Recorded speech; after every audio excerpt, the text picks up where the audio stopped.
LGU Dagupan nagpaalala po sa mga bakasyonista kontra heat stroke at dehydration. Para sa detalye ng balita, kasama natin Idol Denise Brillante.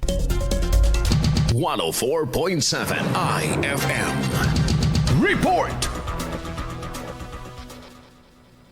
Nagbigay ng paalala at health tips ang pamalang panlungsod ng Dagupan kaugnay ng matinding init ng panahon lalo na sa mga residente at kabataang kasalukuyang nagbabakasyon sa ginanap na flag raising ceremony nitong Lunes, Mayo 18. Sinabi ng LGU Dagupan na kaakibat ng kasiyahan ngayong tag-init ang banta ng dehydration, heat stroke at iba pang health risk lalo na sa mga matagal nang nagbababad sa ilalim ng araw. Dahil dito hinikayat nila ang publiko na manatiling hydrated sa pamamagitan ng pag-inom ng sapat na tubig, imbes na flavored drinks at gumamit ng sunblock upang maprotektahan ng balat laban sa direktang sikat ng araw na maaaring magdulot ng skin cancer. Sinabi ng lungsod na iwasan mo ng paglabas ng bahay kung hindi naman kinakailangan at agad na maligo matapos ma-expose sa init ng araw. Gayon din ang wastong pagkain at sapat na tulog para maiwasan ang masamang epekto ng matinding init ngayong tag-araw. Ugnay nito batay sa datos ng Pag-asa naglalaro pa rin sa danger level ang heat index sa buong lalawigan kasabay ng katamtaman hanggang sa maulan na panahon tuwing hapon o gabi. Kasama mo mula rito sa IFM News Dagupan, ito si Idol Denise Brillante Tatak.